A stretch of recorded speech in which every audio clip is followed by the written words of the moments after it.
Hey everyone. I kind of want to talk about an issue that I only touched on a little bit in my last video, but I think it would be best if I dedicated a full video just to this subject. Um, there is a huge problem that new people have when they're just starting out with MBTI, and I see it everywhere. It's a problem. I understand why it's happening, and I fell into that trap myself when I was first starting out too. Um, but the issue is people that are new to MBTI. A lot of them immediately decide to identify as the type that they want to be rather than the type that they are most likely to actually be. Okay? And this is especially common for the introverted intuitive types, INTJs and INFJs. Those are two of the biggest types that people desperately want to be because the terrible, terrible descriptions online make them seem like super special snowflakes. And they end up the online descriptions, they end up making all the other types seem boring in comparison. Particularly sensors. Sensors have a really they have very unfortunate type descriptions online that absolutely don't do justice to how cool they really are. Um, so I want to immediately get this out there. No type is inherently better than another type. Okay? Like, you are not an inferior person because you're, say, an ISTJ rather than an INTJ. Even if the terrible descriptions online would imply such a thing, don't listen to them. It's all BS. Um, all types are valuable in their own way, equally. I stand by this fully. Now, all the types are going to have their kind of inherent preferences and strengths and weaknesses, um, but don't fall into this trap of believing that uh, certain types are more special or more interesting than other types. And I'm saying this as an INFJ. I'm going to be completely honest. I really wish I wasn't an INFJ. I kind of hate it in a lot of ways. Like, the type descriptions do not like they really don't do a good job of describing how the types actually are. Okay, like, if you go online and read descriptions for INFJs, they make us all seem like these mystical, all-knowing, compassionate Jesus figures, um, that pretty much know everything, and they're like human crystal balls, and ooh, they're so mysterious. No, no, we're not. We're not that interesting. I can tell you that right now. No type actually fits those completely fantastical uh, descriptions that you will see. Um,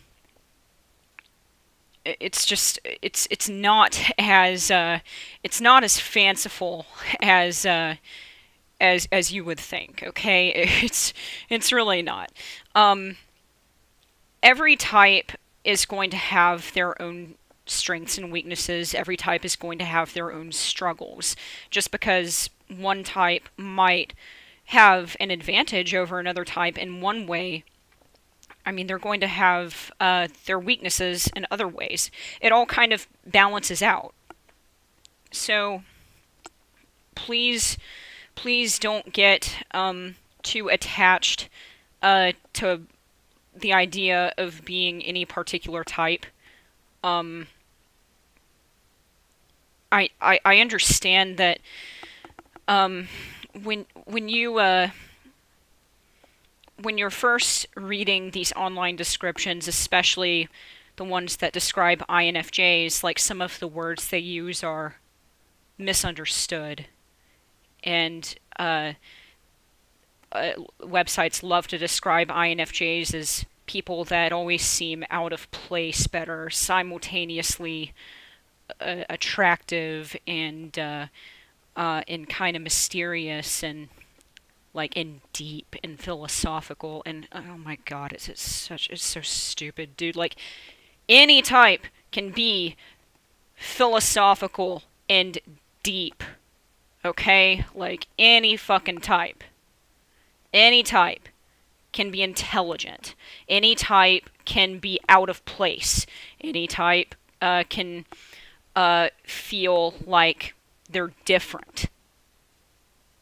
You are not an INFJ or an INTJ or an INFP because you're different. Everybody is different in their own ways.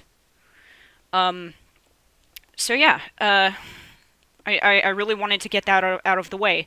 Um, so it's I know the descriptions online makes certain types seem incredibly romantic, but I assure you it is not. I assure you that there is nothing romantic or uh, particularly interesting about being an INFJ, more so than any other type.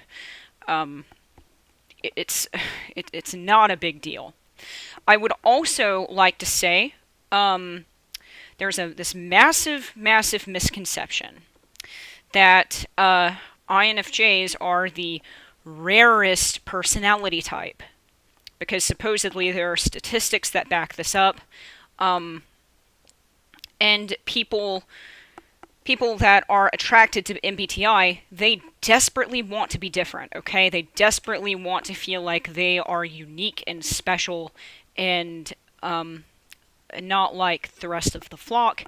Um, so, of course, they're attracted to being an INFJ or an INTJ, because those are supposedly the rarest types, right? Well, I want to say, in response to this claim, that I really don't think INFJs or INTJs are as rare as statistics claim.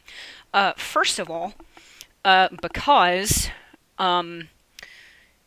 people mistype on tests all the time. So if people are constantly mistyping on official MBTI tests, which is what I personally believe to be the case, considering all the mistypes that I see other people online make, I don't think INFJs are that rare. I don't think INTJs are that rare. I don't think only 1% of the world is INFJ. I think, honestly, in my personal experience, and from what I've seen online, from the people I've met, from just kind of observing everything going on around me, I would not say that INFJs are as rare as every website says they are. I've met several INFJs. I've met, in fact, now that I think about it, I can't think of any particular type that I think is especially rare. I would say that throughout the course of my life and observing the people around me, I don't see a lot of difference in the rarity of types. Like, I want to say that MBTI types are overall more or less equally common. I also think I think it's more useful to think of it that way, even if this may not be a proven fact. I'm going to say this again. I think it is more useful to assume that there's an equal number of types out there than to think that, well, one type is inherently rarer than another. I don't think pondering the rarity of types is helpful to anyone in finding themselves, because if you're somebody who considers yourself to be different from everyone else, and in some way everybody considers themselves to be different, everybody wants to feel special, then of course you're going to be attracted to the idea of being the rarest type.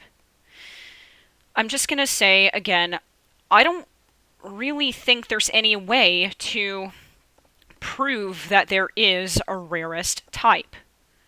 And I think the official statistics out there are probably extremely off. I think they're very, very off purely because there's so many mistypes on tests. So how can they create reliable statistics if people are just going to mistype, which they do all the time? So with that in mind, please, for the love of God, ignore the idea of being a rare type. Like, throw that idea away when you are trying to figure yourself out. Everybody is unique, okay? Everybody is different in their own way, and nobody's going to take that from you. I mean, nobody's going to take that from you. So, no matter what your MBTI type actually is, it doesn't matter what type you are still your own person. Okay? With all that said, focus on actually understanding how your own brain works. Develop a greater self-awareness of your own mental preferences. Study what you're actually doing, as opposed to constantly considering, well, I'm special and rare, therefore I must be this special and rare type. So,